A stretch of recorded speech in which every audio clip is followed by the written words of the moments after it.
In this lecture, we're going to be talking about neuroplasticity and mental health. The big question that we're trying to answer is it possible to use your brain's plasticity to work on mental health illnesses and problems? And long story short, the answer is yes. Of course, there are exceptions, some things that are not very general that you cannot always apply. If a certain mental health illness is related to genetics, then unfortunately there's not a lot you can do. However, you can still use neuroplasticity to your advantage to get a lot of help. Mental health illnesses usually are all related to a change in the brain's chemistry.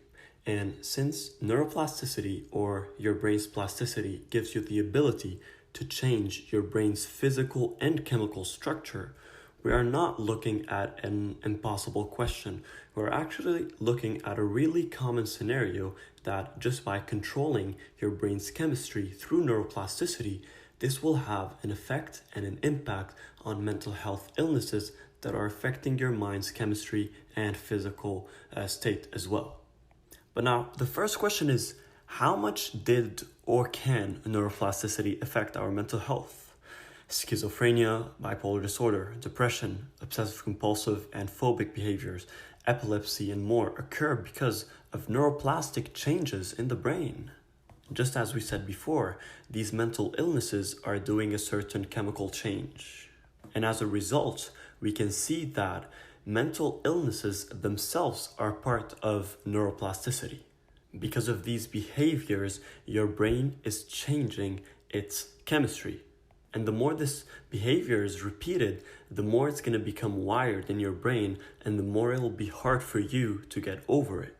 Most of the times, if there is a certain behavior related to mental health illnesses that is not treated properly or that was not met by an equivalent that can actually reduce its impact, it will become stronger and stronger and stronger every single day. And eventually it becomes unbearable that you need to see someone and use medication or use some therapeutic sessions.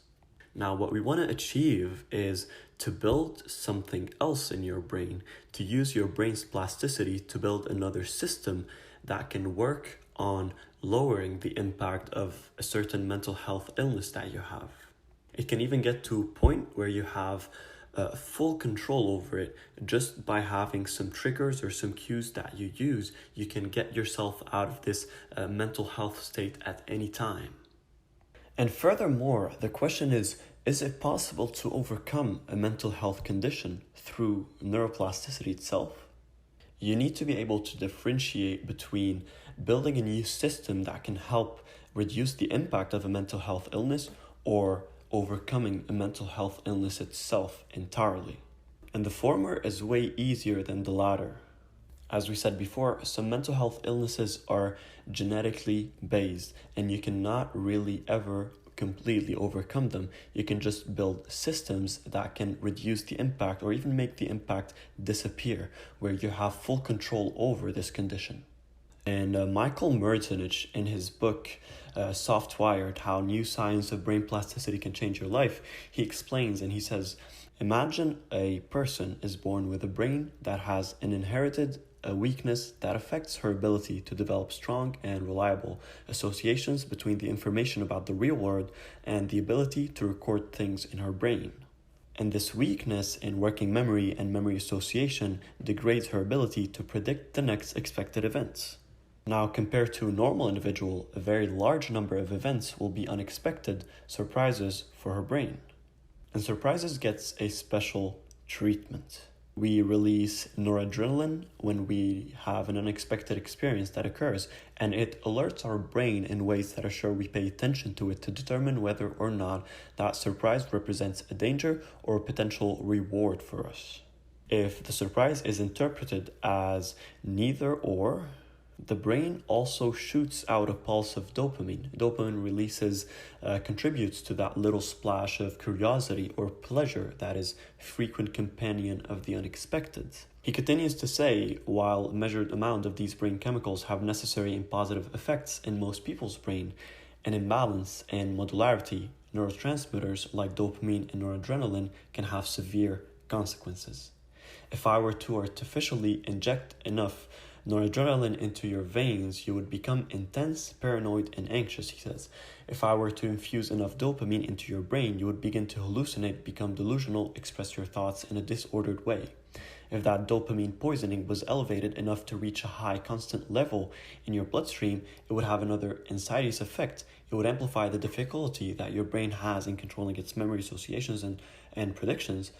With its associative and predictive powers now fatally wounded, your brain would become a surprise machine. It would now be almost continuously dosing you with abnormally high levels of noradrenaline and dopamine.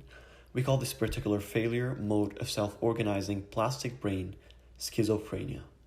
The author, in 2 pages, explained how schizophrenia is related to neuroplasticity and how it's actually formed with us without us even realizing it.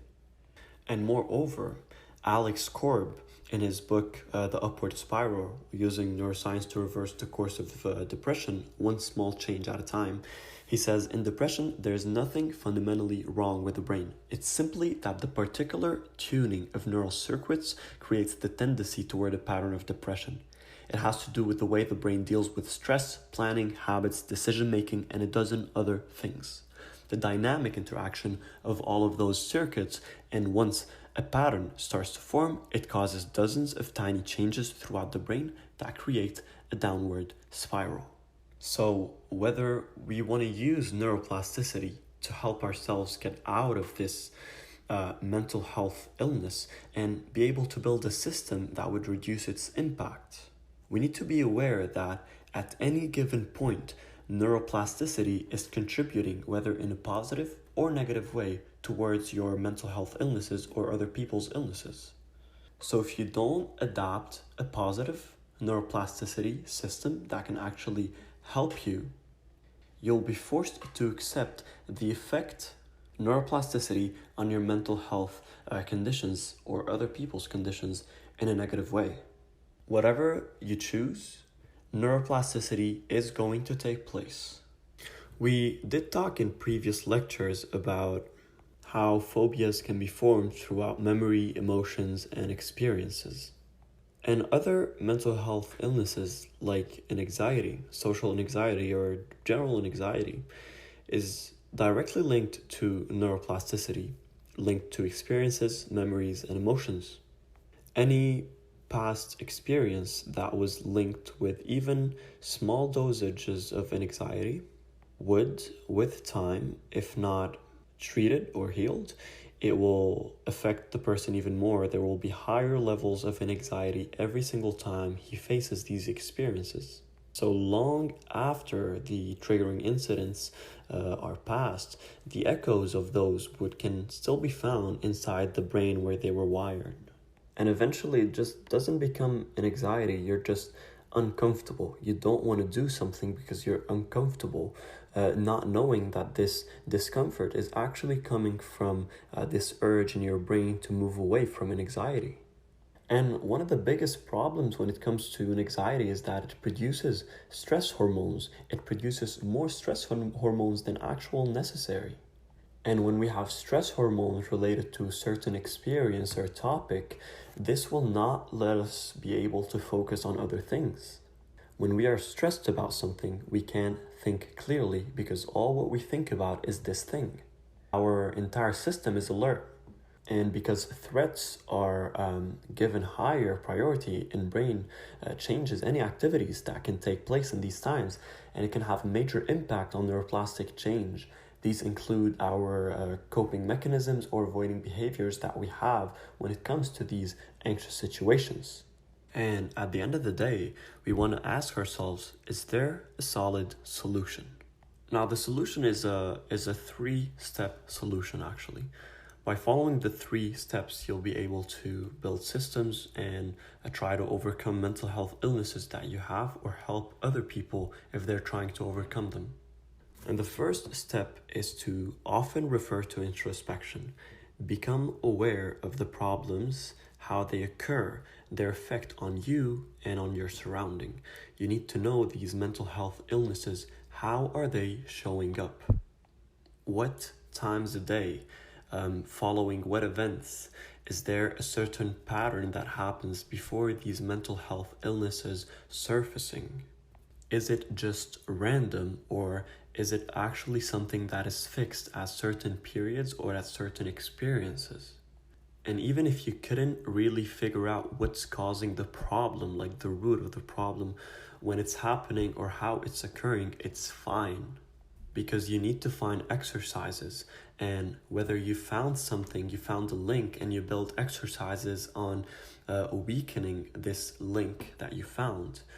Even if you didn't find anything, you can still use exercises because you're very well aware what the thoughts are.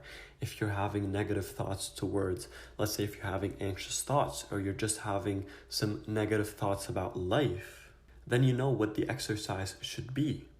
There are tons of exercises that you can find online or in books that would actually teach you how to step by step start to overcome these mental health illnesses.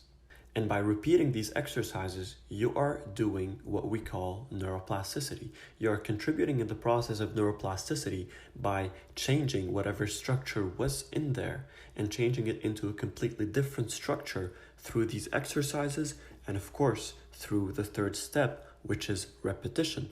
Neuroplasticity is all about repetition. So if through introspection you found the source of the problem, then you can direct the exercises and the repetition towards this problem. And even if you didn't, you can just start using some general methods that are linked to your thoughts and your ideas and your condition. Build some exercises around them that can help you overcome them, and especially make sure that they are hardwired in your brain through repetition. Once you do all of these different steps together, and you actually build a link and a bridge between them, you'll be able to control whatever mental health condition you or other people have through systems that you can eventually build. A good example would be, in case you found the source of a problem, let's say you feel anxious when you are out, you have social anxiety, and you found that the source of the problem is, for example, your body. You're not really satisfied with your physical appearance, and every time you're outside, you start doubting yourself and asking a lot of questions about yourself when it comes to your body image, your physical appearance. So the solution would be to work on a body image that you're more satisfied with, a body image that would make you feel comfortable. But let's say you didn't find the source of the problem, and you just say, yeah, whenever I go out, I feel social anxiety. I don't feel comfortable in social situations. And the solution would be to start addressing these problems. Maybe start using affirmations every single day when you're walking outside. Instead of thinking about some things, you would start using affirmations, repeating things like, I am comfortable in social situations, or I am confident. These affirmations that can actually help you with the process of neuroplasticity to control these problems that you have.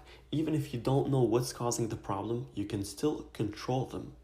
And when there's a lot of repetition, you'll get to a point where you can ensure a lot of control over them. Whatever the situation is, you'll have a lot of control that can help you even more.